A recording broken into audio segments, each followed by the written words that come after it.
Hey everyone, welcome to episode 70 of the Ceres podcast. For those that don't know me, I'm Stelios. In this episode, we talk to Max Kotin, Global Communications of Dodo Pizza. Dodo Pizza is the number one pizza chain in Russia, twice as big as Papa John's or Domino's, and one of the world's fastest growing QSR startups. Not just pizza, QSR. The company went from zero to more than 500 units in 8 years. Today, Dodo Pizza has 619 pizza outlets in 13 countries, including the US, the UK, and China. In 1 year, they turned over just over $330 million. Last week's sales, over $6 million. That's 6% up year on year. Dodo Pizza is planning to add 1,000 shops in Europe, Asia, and Africa over the next 5 years, and to hit 500 million in network revenue by 2021 and 1 billion by 2024. It might sound like an ad read, but it's not. And I'm not exposing them because all of this information is available on their website. They have a fully transparent philosophy. They expose everything about their business, successes, challenges. They don't hide any figures or failed units. If you log into one of their regional stores, you can actually see webcams of staff working. Recently, one of the biggest questions I keep getting asked towards me is, why did I start the Ceres podcast? And for me, it's an extension of our newsfeed. In 2010, on our old website, we were blogging loads. When we had a new website done, I stupidly thought, hey, let's start fresh. Since COVID landed, we have written and uploaded probably over 150 articles. So for me, the podcast has a synergy there. You can listen as you go about your day and learn from someone else's journey in the hospitality industry or someone who supplies hospitality. We don't want to make this a sales pitch, but I've been told by loads of people that we should tell listeners more about what Ceres does. So, in 2007, I created the Natural Batter Mix, which was ahead of its time in my view.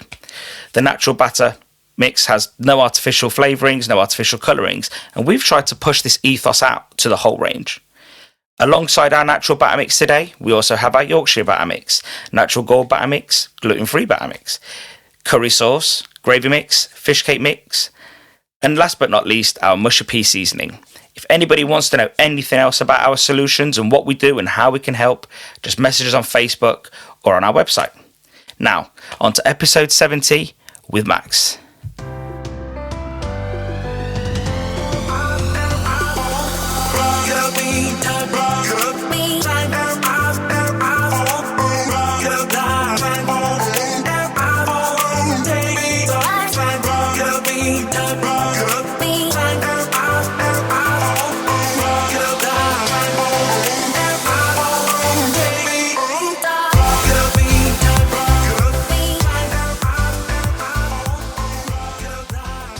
Hi, Max. Welcome to the Ceres podcast. Ceres, thank you for having me. Thank you for giving up your time. I know how busy you are, helping build not brand new, but a newish chain. So I'm very grateful for your time. I'm happy to share our stories about Dodo Pizza and our challenges and insights. One thing I'm pretty impressed about is that you're not really a pizza guy. You are a storyteller. Doing a bit of research about you, you're all about the stories. Is that right? Yeah, that's correct. I'm a journalist by trade. I worked as a business reporter for more than 15 years before I started a storytelling career, if I may say so. And that's who I am. Yeah. How did you then jump into working for Dodo? Yeah, it's a really long story. Trying to put it short, I started after I finished my career as a reporter. I started my own ghostwriting or copywriting agency back home in Russia, and it was pretty successful. Dodo Pizza, I knew the founder.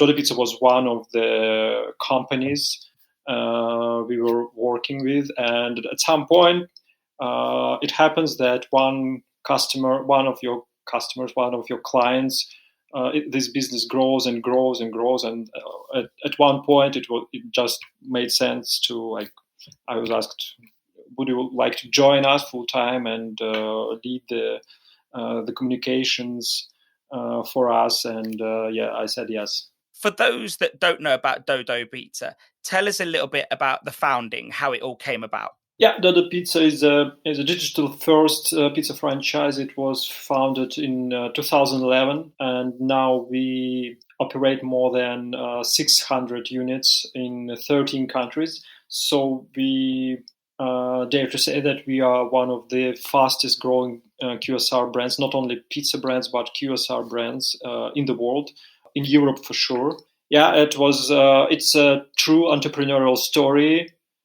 We don't have any like big Russian oligarch behind us. It's just one guy with less than $50,000 in savings and loans, and starting just one pizza parlor in a basement. The guy's name is Fyodor Ovchinnikov. He's the founder of Dodo Pizza, and that's how it started. Just one pizza shop, then another one, then another one. Now we have 600. Before you started in the first one in Russia, let's say, what was the gap in the market? What was the pizza scene like? What inspired the founder to go ahead and do that? Yeah, the inspiration was probably partly with the situation and the opportunity he saw in the market, because Domino's and Papa John's, the big brands, the big international brands, they had been around for years already, but they were mostly focused on the capital, Moscow, because I think that, first of all, it's a huge market, and in some sense, it's as different from the rest of the country as, for example, New York in the States, or I don't know, Barcelona in Spain, or I don't know, London in the UK, right? It's like a small different country inside a country, and so my assumption, I can tell with certainty by my assumption, that they, first of all, they had their hands busy on, and secondly, they didn't believe in this model that it can be successful across the country, which was not that. So the whole idea of pizza delivery, it might they might think that it was premature to develop their brands across the country in small cities, and that's part of the answer. Another part is that from the get-go, Fyodor Ovchinnikov was hoping and aiming to build an international, a national, and then an international brand. And he just saw that pizza is the perfect product for that, because it's really flexible. It's you can adapt it easily to different tastes, to different countries, local markets. Another part of the decision making process was that you could start with. You didn't have to have like a lot of capital to start a pizza delivery, because you can start with just delivery, and that's a huge advantage for him. It was the huge advantage, because he didn't have like any capital, basically. I suppose to do a pizza business, and if you're tight on money, the most important things are property, which you can rent, the ovens, and then the car. And I guess those are your biggest costs, really, aren't they?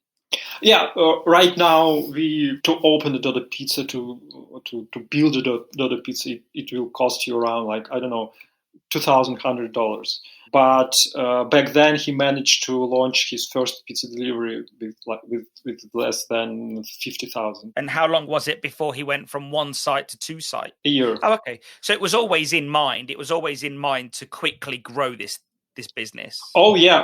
Actually, it's one of these strange stories when a guy starts a business when he is still just an individual operator, like with one or two locations, and all of a sudden he makes a post online when he says, "Oh, I'm going to grow a national brand, and we will have like first hundreds of stores, then we'll have thousands of stores, and here's my plan." It might have seemed like a crazy thing to do, but that's actually what really happened afterwards. and his plan was basically for a few years.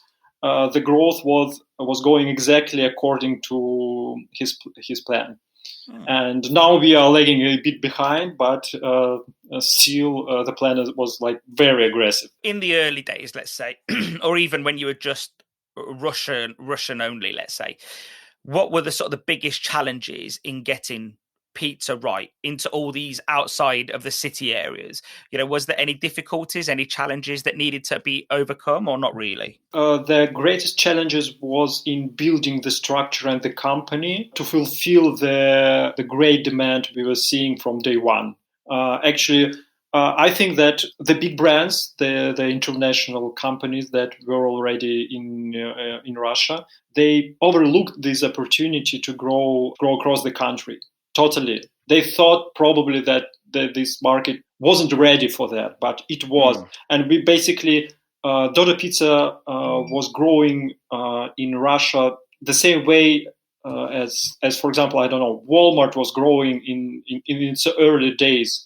So the Walmart story probably when they were opening their supermarkets all across the United States, but they steer clear of the capitals and big cities. And for many years, nobody was paying attention to Walmart.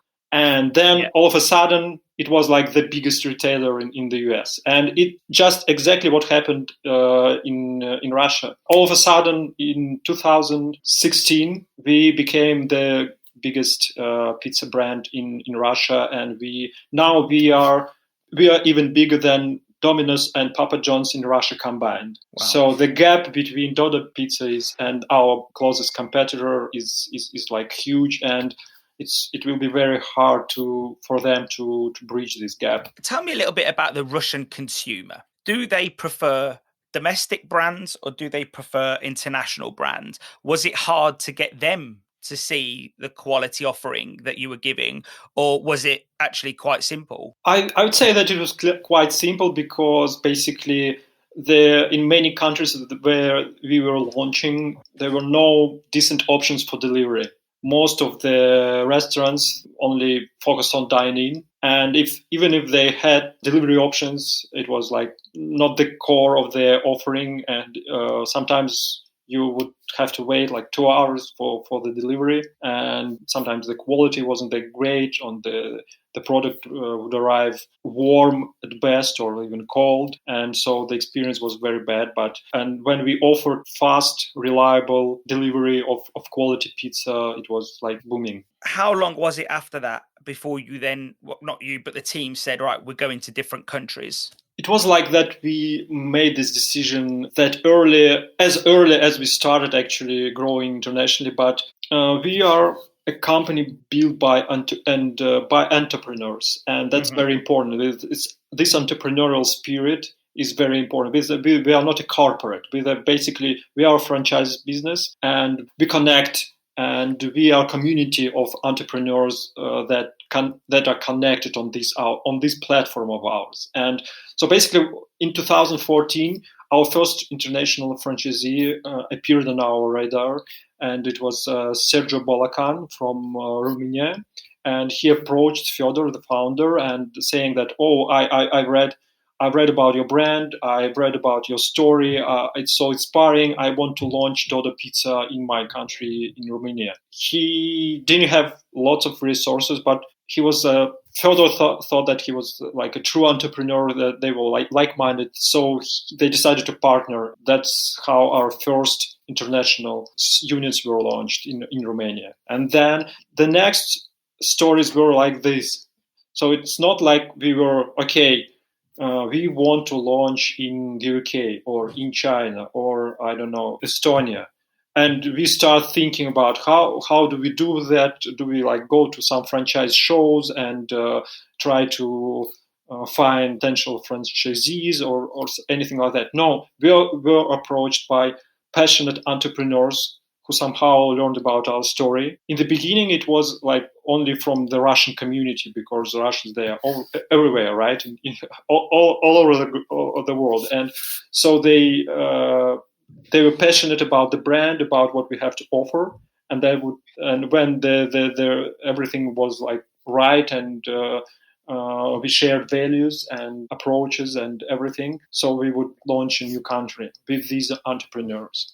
And that's how it went. But at the beginning, it was only like Russian-speaking entrepreneurs. But right now, it's not the case already, because partners that have no connection to Russia at all. Just say that there is a synergy between, let's say a country like Romania and Russia, and the way that the pizza sells, or even then, was there local differences? Yeah, sometimes it happens, sometimes it's not. For example, in Eastern Europe, the markets are similar to what we see in Russia, and we don't need to adapt our brand or strategies and marketing and everything else. Right now, we are also in markets that are completely different, like China or the United States or the UK or Nigeria, for example.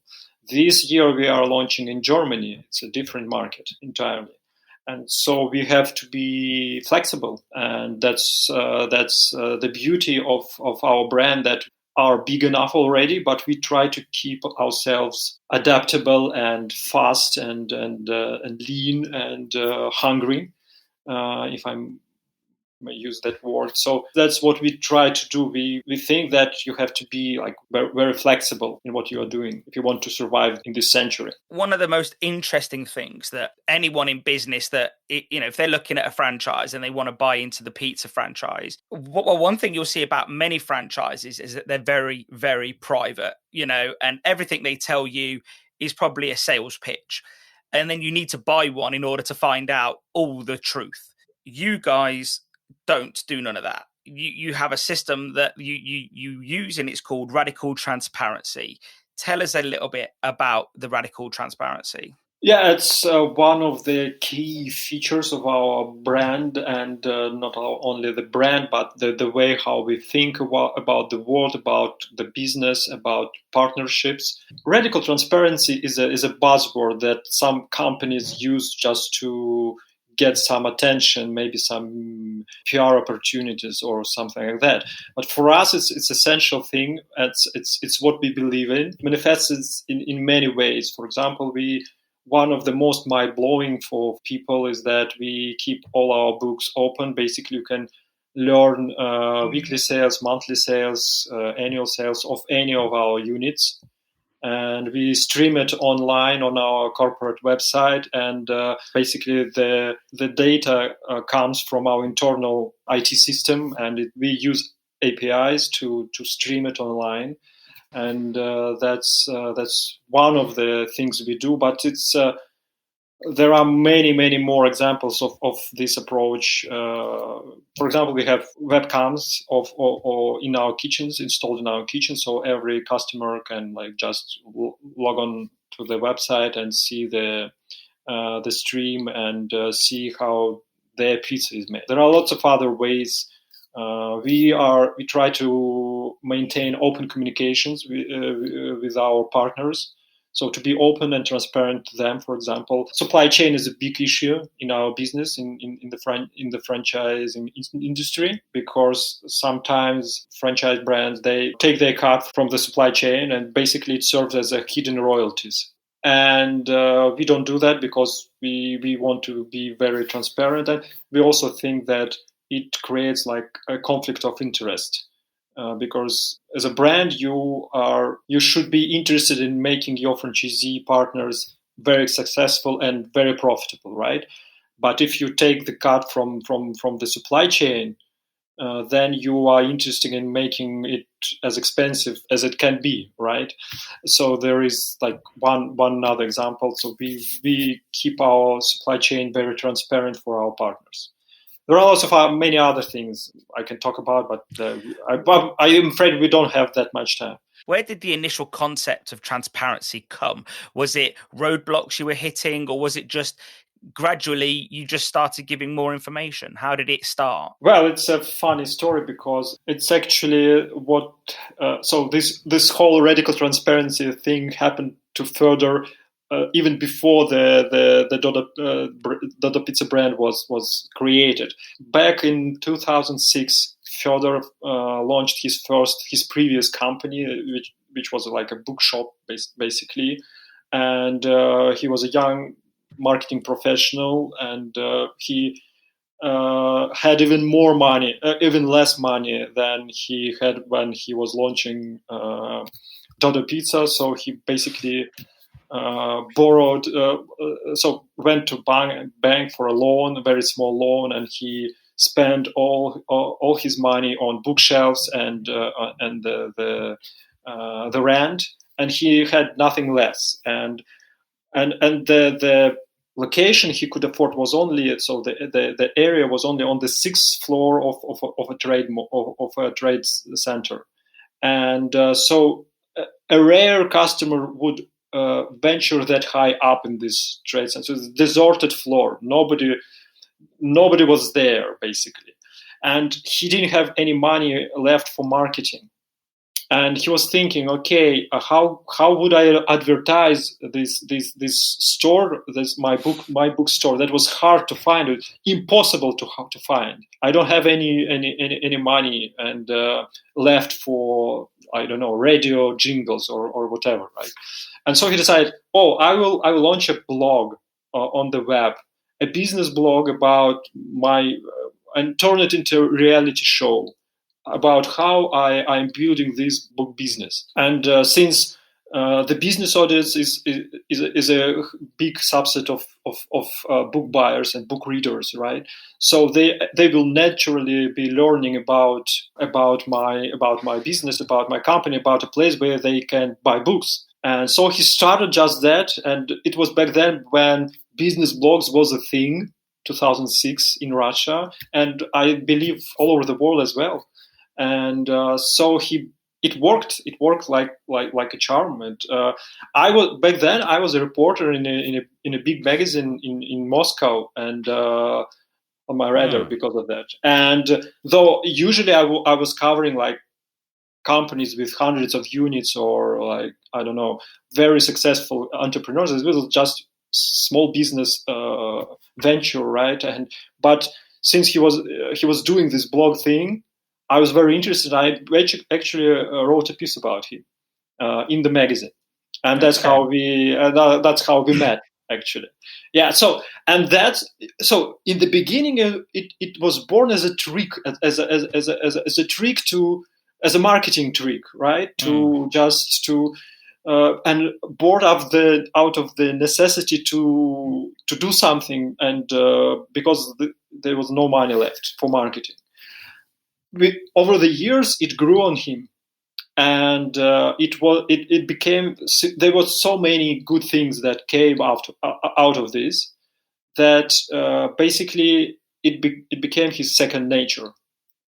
And when Fedor started his next company, Dodo Pizza, he basically followed the same strategy, and he was blogging about it. He was sharing all the numbers and everything else, and so that's how basically he was developing this approach and taking it a step further and a step further, and that's how we've come. Do you find that having open rankings, sales rankings, do you find that makes franchisees, managers and so on quite competitive? Yes, of course. They are all entrepreneurs, all ambitious people, and they want to be the best in what they do, and it's very good for them to learn about other unit sales. And also it's very important that they can see the numbers, and because they can benchmark each other. And when they see that, for example, okay, I have this unit in my city, and there is this unit in another city. These cities are similar. We are in a similar situation, but I am making, for example, like twice as much, or not, or maybe like 2 times less than this guy is making. Why? And then I can approach this other guy and ask him, "What are you doing? What do you think I'm doing wrong?" And they talk to each other, but they share the knowledge, and it's very important for us and when you try to build walls, you like miss these opportunities to share knowledge, and it's very important. Has the information, this wealth of information, has it ever been used negatively? Has there ever been a time when you wish, I wish that wasn't available? Sometimes, probably, but we had like minor incidents. But I would say that none of them was essential enough to make us rethink this strategy. And so we were determined to go forward with it.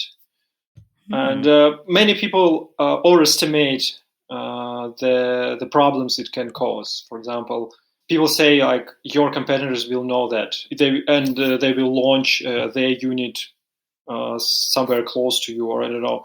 But the truth is that first of all, it's very hard to copy a business, and because there are lots of things launching a business entails and managing a business entails. And just seeing how things are done, it doesn't mean that you can repeat it. Everybody knows what McDonald's is, right? But nobody can replicate it to the extent that we are seeing right now.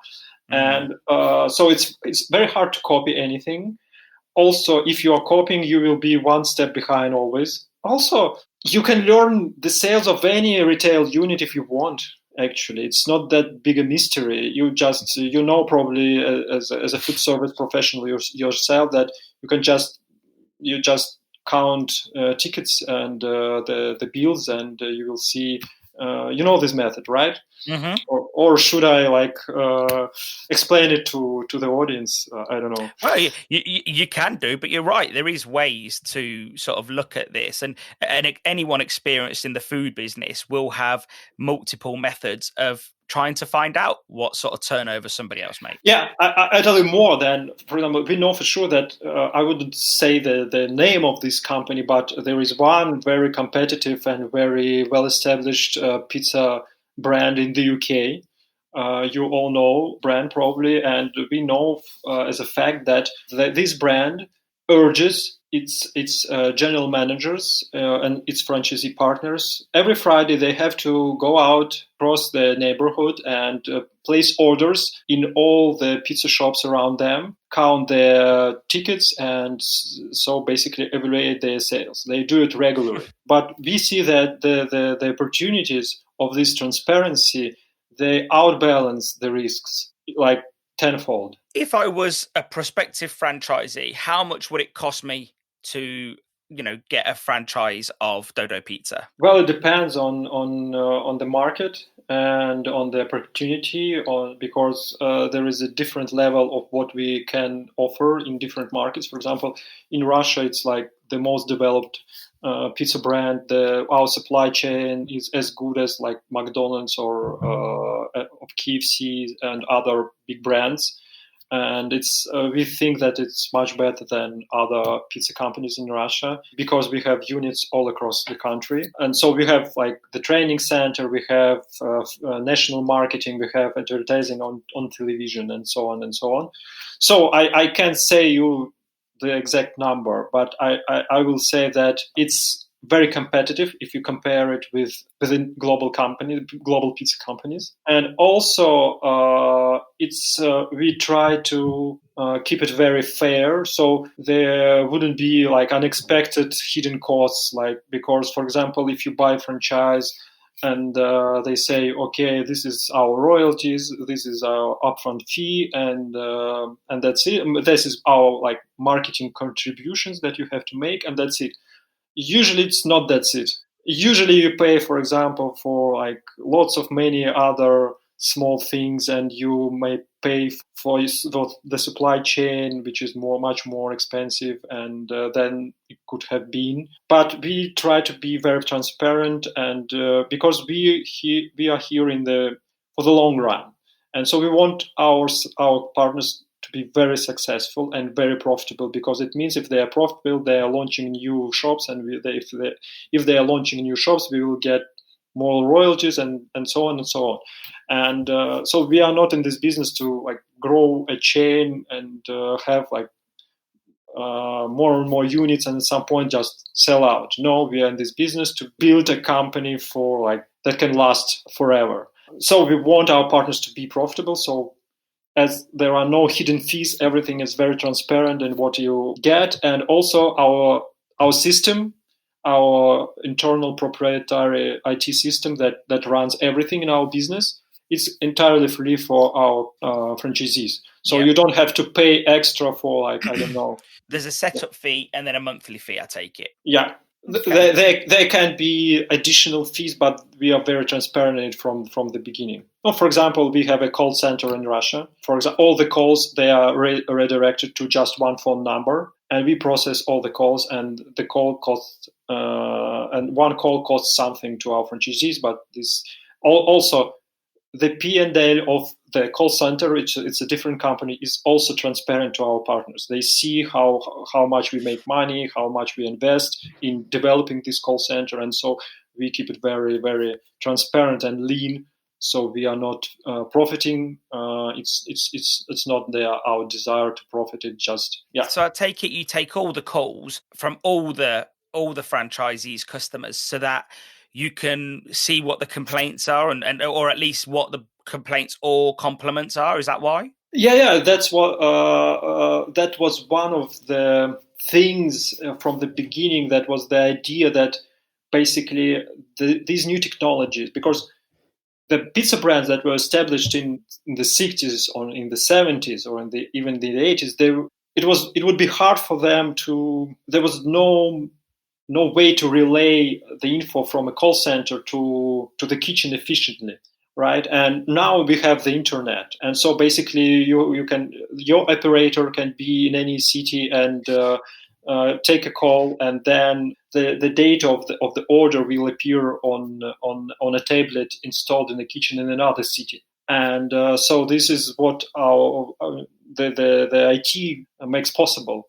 And so. And of course, if you can centralize and this channel of sales, and it's very important, you can have like the same experience. You can provide the same experience for all of your customers, and it's always better. The same level of experience. We see everything. We control. We train well our operators, and and it's much easier because when you take calls in store, there is like this noise, and sometimes there is nobody around the phone, or so it complicates operations. But if you have a separate call center, it's much more efficient. I was going to call the phone number for Dodo Pizza Brighton. Let's say I'm a customer, I ring up, place an order, it comes to Russia, and then your team put it in and it comes on their system. At some point it will be like that, but for now we keep this call center only to Russia and a few neighboring markets. But in the UK we process the calls in store because we are too small to set up such a thing in the UK, for example. But ultimately we will be doing this. What is Dodo IS? Well, it's a platform we've been developing from day one. So it's another big idea behind the brand. One is like this radical transparency we've talked about already, but another one is also as big as the first one. It's this thing with digitalization. There are also lots of buzzwords in this topic, like digital transformation and digitalization and so on and so on. But for us, it's not a buzzword. It's just what we believe in, that this business can be radically improved with the help of technology. And there is a difference. So there are two possible approaches. Traditional approach is you have a business and then you like invite some IT guys or buy a solution on the market from a third party developer. And you just like digitize your processes the best you can, and then you run the business. And maybe it's a little bit more efficient than it was. But our idea, Fyodor's actually big idea from the beginning, that you should build the company having the IT in mind in the beginning. So you should like change the processes and not just digitalize them, right? Mm-hmm. You need to rethink them, asking yourself, how can it be different if if I apply all the solutions that are already there, or if can it be done better? And so it's basically another example would be like the Apple brand, right? So their idea is that they have hardware and software, and they combine it, and it creates like amazing customer experience, right? User experience. And while Microsoft does the software, and other hardware companies do the hardware part, right? And so they want to control everything and combine and intertwine the hardware with software. That's the approach, and it has like advantages and disadvantages, as we know. It's something like something similar we are doing with Dodo Pizza, but we are combining not software and hardware. We are combining software and operations, retail. Basically, we are building a digital powered retail company, and we every day we are approached by people asking us, why don't you sell Dodo IS as a service? But it will like break the entire idea that we have to. It would be like asking Apple to sell iOS, or to sell like Mac OS, right? And so it's the same for us. We want to like integrate it deeply with our operation system, with our marketing, with everything, and so with our product. And that's the story. We right now have more than 100 software engineers in-house developing the system. Wow, that's a lot of people, isn't it? Yeah. Luckily, we are in Russia, and there are lots of very talented engineers in Russia. And at the same time, cost of living is not that great as in Europe. And so we can build the system very efficiently. And going forward, we think that it will be our greatest advantage when we grow globally. Let's jump to sort of the present day and what's happening. We've got COVID everywhere. Some places it's on the way up, some places it's on the way down. Has it affected your businesses locally and obviously in Russia at the head office? Has it affected anything? The effects are huge, obviously, because Russia was on lockdown for many weeks, and as other countries. And so 40% of our sales used to come from dine-in.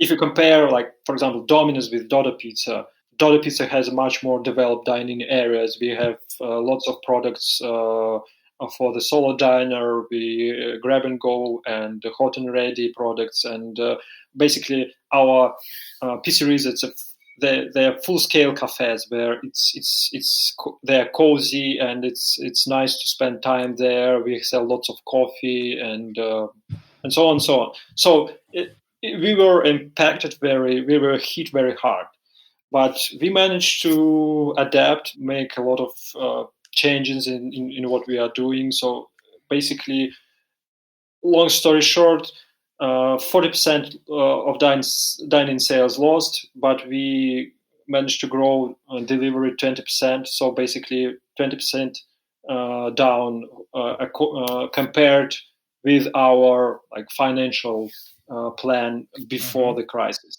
So we can't complain, basically, because there are like hundreds of operators, thousands of operators that don't have the delivery leg to stand on, and my heart goes out for them, because so they are crushed.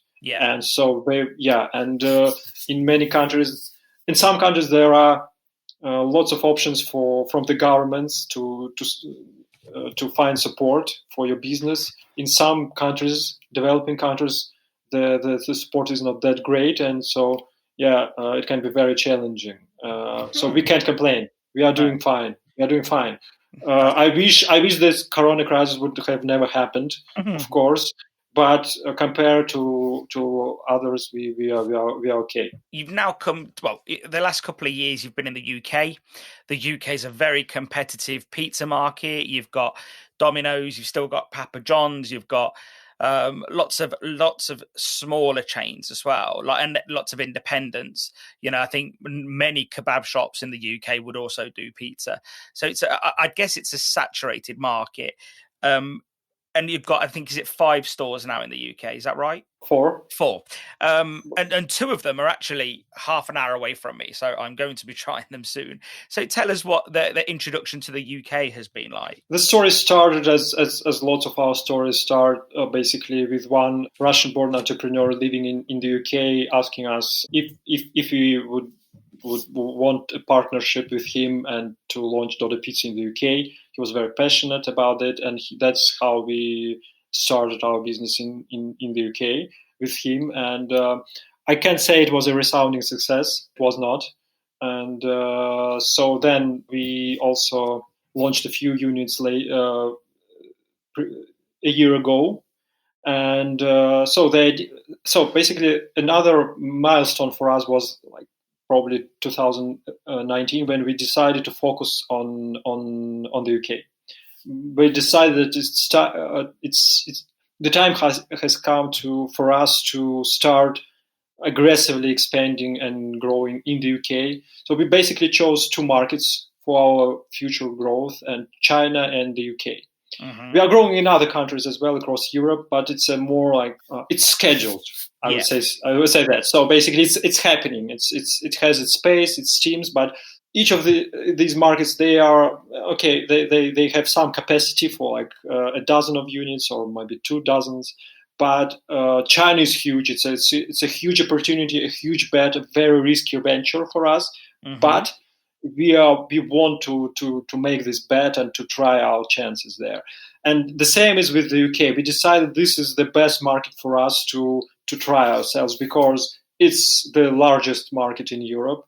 It's the most competitive and most developed, and which makes it interesting to try ourselves. Also, the UK is like, especially London, is the capital of the food service industry in many sense, and so to be there is important for us as a global food service brand to be there and to be in the thick of it, to have access to the knowledge, to the insights, and to see where the industry is going. So that was our idea. So in 2011 we started let's relaunch Dodo Pizza UK. It hadn't been successful, but let's focus on this because now we have the resources. I would say that before that we didn't have that much resources to invest in our international growth. As I mentioned, there isn't any like Russian oligarch behind us. It's just we are raising some funding from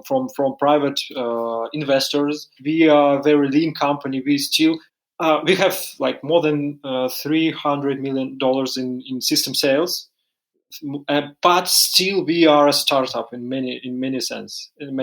And so we didn't have that much resources. Now we have a little bit more, and so we decided, let's relaunch Dodo Pizza UK.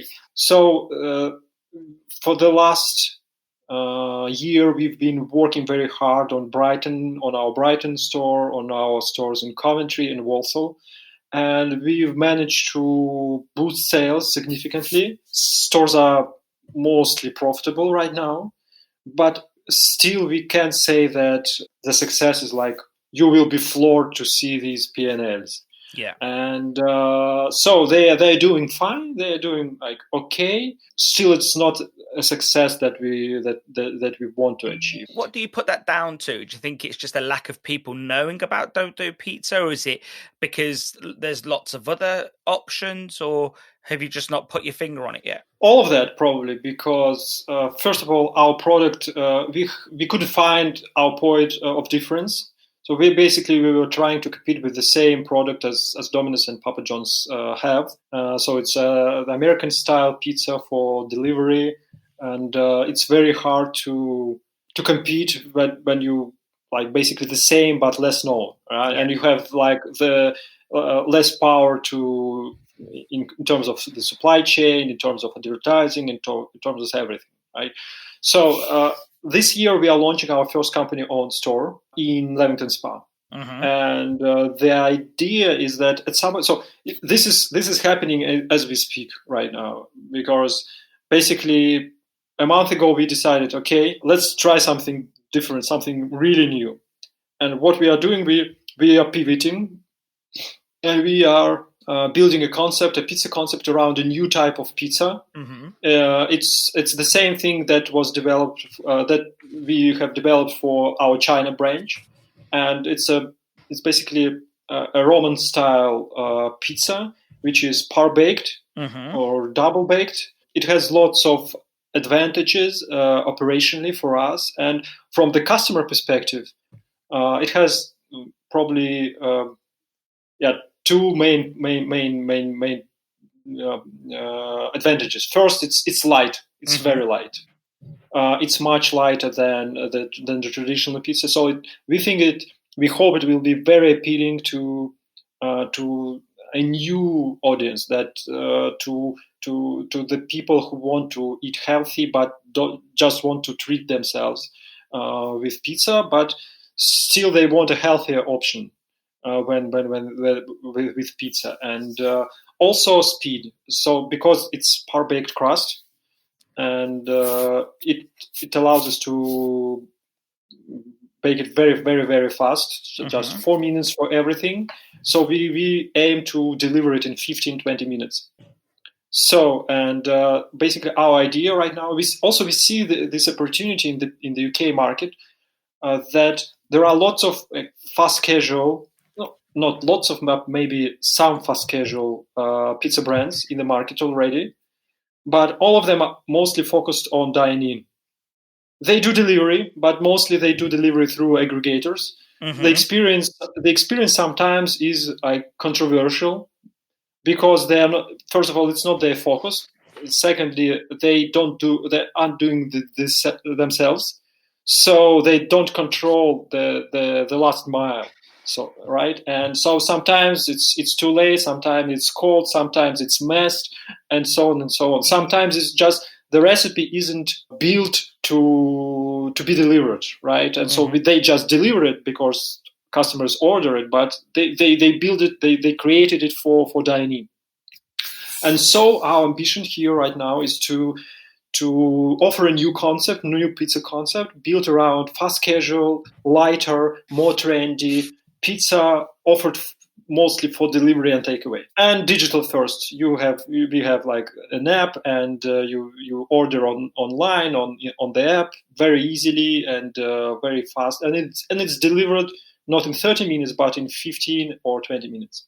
That's our idea. That's our idea we're exploring right now. So the good thing with Leamington Spa, because I know that area quite well, it's quite condensed, so you can probably get around and do deliveries in 15 minutes. Probably, yeah. That's our goal, and also going forward, we see lots of advantages because we will be using, at least that's our current understanding of our concept, that we'll be using frozen crust. So we will freeze the crust because it doesn't change the taste of it. It still tastes amazing, and still this gives us a lot of opportunities in terms of like the future growth. For example, when you use frozen crust, you don't need that much space in your pizzeria, because storing fresh dough balls consumes a lot of space for these for these coolers and so on, and it's very hard. But so you can launch very small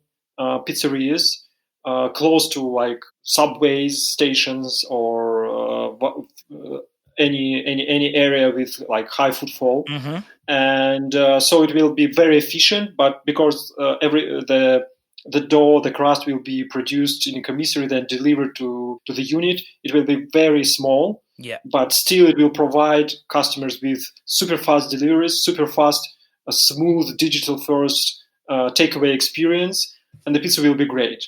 And this means less lowered capex for our future partners. So lots of opportunities to grow the chain. We just have to make the first unit right to figure out this concept.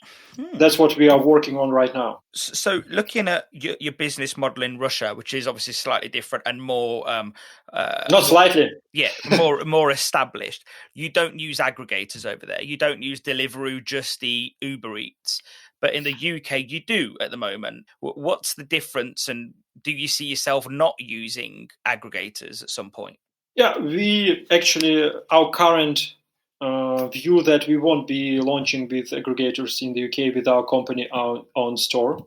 Actually, we recommend our partners not to partner with delivery aggregators at all. But in some countries, in the markets we are not that established yet, we allow them to do that if they want. But for our company-owned store, we won't be using delivery aggregators. It's like 95% probability of this. Yeah. And also in Russia, we don't do that at all. And if a partner wants to do it, it's not allowed. Okay. Because we have the brand power to do it ourselves. We have actually, if you like, for example, launch App Store in Russia and go to like the food section, and you will see like a few, like two the most popular aggregators, and they will be us in top 5 applications. So yeah, we have the power to advertise across the country on TV and on national TV channels. Basically, the main point is that we don't see these relationships with aggregators as a win-win, and we see that they say that they want to bring you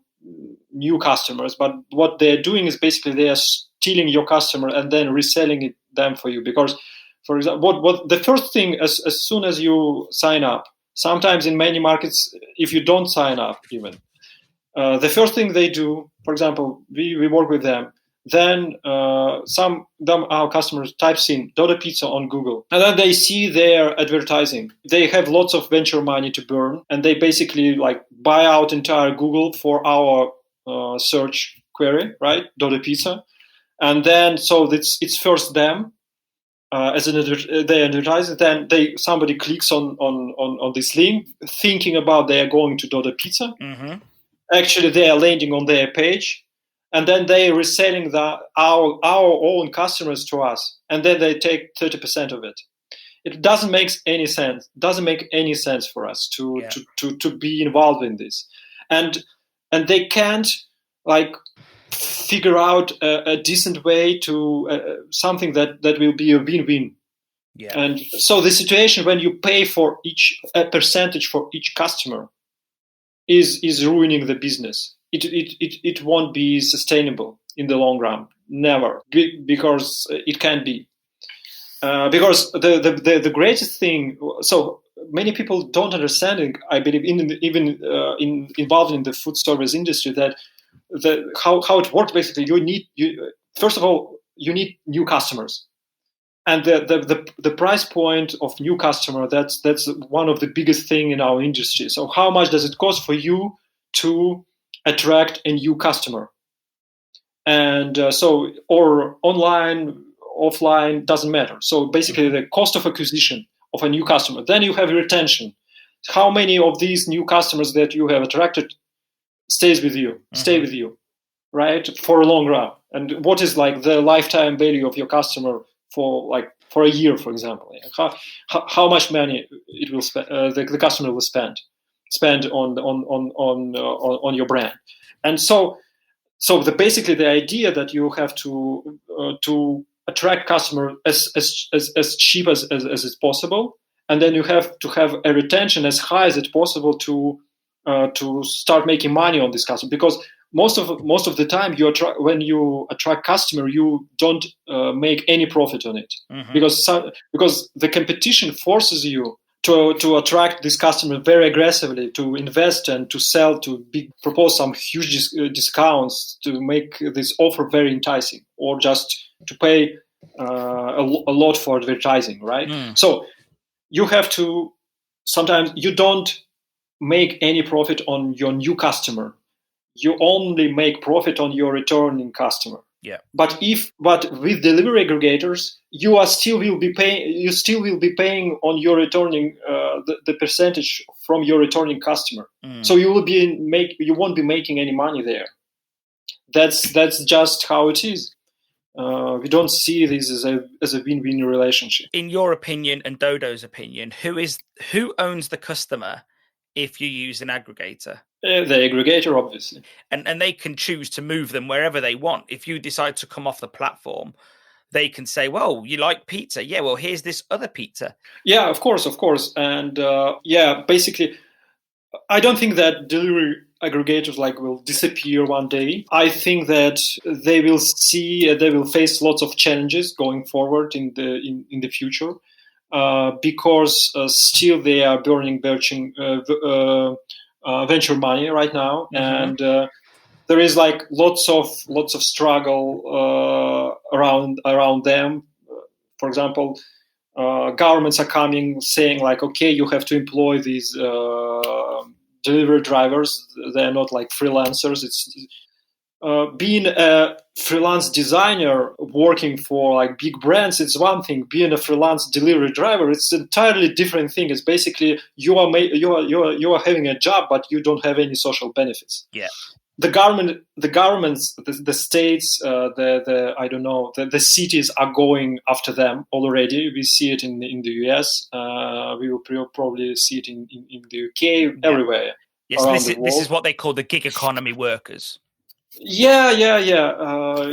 And so also, at some point, the investor will be. They are already asking questions like, okay, when it stops, right? And the restaurants, and I think the COVID crisis, it exacerbated these problems. They see that okay, when we are left only with delivery, and we deliver only through aggregators, and it should be our lifeline, right? And we should be making money on this lifeline. It should support us, and it doesn't. So if it can't support us now, when there is for example only delivery and nothing else in dining, right? Yeah. How can it be useful for us in the future? So we have to set up our own delivery operations, and that's what I see that lots of brands all over the world are doing right now. They are starting to launch their own delivery operations. So I think that this market is very challenging right now for the delivery aggregators, and we will see lots of changes, and in terms of companies surviving and how they structure themselves and so on and so on. It will be very interesting to see and be involved with. Do you see these aggregators getting more involved in the food business? Obviously, we see that Travis Kalanick, who used to own Uber, has now bought Food Stars. Food Stars has virtual kitchens and ghost kitchens. Do you see that market trying to expand? There is this notion that, okay, they have the data. Now they know, for example, that people in this particular area want sushi, or I don't know, and there is no sushi, and they will set up a shop, some dark kitchen, and they will be doing everything by themselves. To some extent, it might be the case, but I think people generally underestimate the operational side of our business. That is damn hard to make consistent product day after day and to make it right. So as long as good luck if they want to do that, to set up do you want to launch a McDonald's, for example, sell burgers? It's very hard. It's a hard business. It's retail. It's not the internet. It's retail. It's very hard. Day-to-day operations. You have to manage all this stuff. Also, they underestimate the power of the brand in the food service industry. Sometimes they say, okay, it's similar to taxi companies and the taxi market, right? Because they used to be taxi brands and taxi companies, but nobody cares about taxis, just like Uber, and that's it. But it's different. It's different. It's a different kind of service and a different kind of product. It's important for me where my food comes from. Yeah. It's important to know the company, its values, what it stands for, and it's important to know that this company can provide consistent quality day after day after day after day, as, for example, McDonald's can, right? And so it's very hard to actually. Yeah, you can set up a sushi shop and do some sushi for a week, But try doing it for a year and not ruining your operations, being profitable, and keep motivating your team, and so on and so on and so on. Oh, good luck with that. If they want to grow into a full-scale food service company, I'll be happy to watch it. You operate in 13 different countries. How do you adapt the brand in each market that you're in? Is there a lot of alterations that need to be made? Yeah, we try to stay as flexible as possible. Luckily, we have a product that is very adaptable. So basically, you can turn pizza into everything, right? Because different toppings, and that's it, and it's a different pizza. So in general, like helicopter view, in Russia and neighboring countries, the product is more or less the same.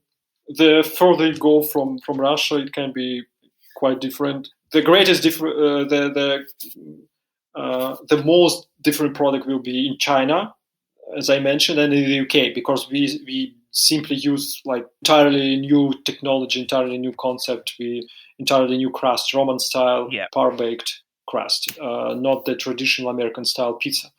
But in some markets, we just simply adapt the recipe, or just add some local toppings that are more appealing to the local audience. You've not had to change the name or your colours or anything like that. That's all sort of stayed the same. Yeah, we try to keep everything close to our core brand, and we probably might deviate from it in these two markets I mentioned, China and UK, but still it will be Dodo, and that's basically why it's called Dodo.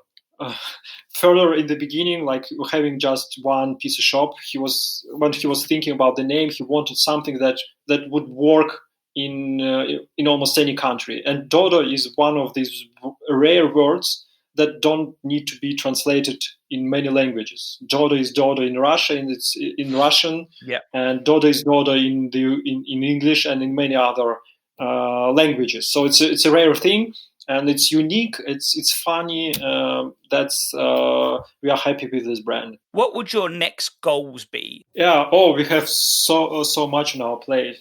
First of all, we have a pipeline of new countries. This year, it's Germany, it's Poland, Vietnam, and a few other countries next year. So we're basically gradually developing our brand across Europe and in Asia as well. So we have also aggressive plans to grow further in Russia and the neighboring countries. We want to solidify our leadership there, and to protect our leadership and grow our brand there. Also, we are launching 2 new brands. So we are as we speak, we are evolving into a new type of company, from a pizza company into a food service company. Mm-hmm. So there will be 2 new brands. First, Doner 42, which will be a doner kebab brand, and Drink It, which will be a coffee shop. We are launching both brands this year, first in Russia. The drinking brand will be also launched in the States. So then we will launch a few test units in Russia with our franchisee partners, and then we will start expanding not only in Russia but globally probably as well. And there are 2 big markets for us, 2 big huge challenges. It's China, as I mentioned, and UK. We are growing in China, Hangzhou. It's our first goal to create a local market there, to get real traction there. And the UK launched the first company-owned store, make it a success, make it a model for our future growth in the UK. That's our goals. Just one question that I've thought of as you've mentioned this. If we move away from food for a moment and just look at the wider political conversation, there's always a bit of negativity between Russia and America, and maybe a little bit with the UK in terms of countries. Has that ever been a problem? I think it's not an advantage. Like from the branding point of view, to be a company born in Russia. So far, I can tell that it impacts somehow on our business.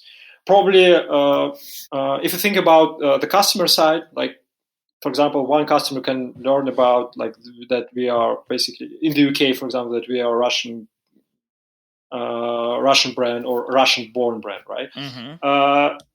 Yeah, but customers don't care actually. So as long as you provide them with great pizza and service, they don't care. And for example, in Oxford, we are very popular with Oxford, not Oxford in Mississippi, the United States. Yeah, we have a very successful business there.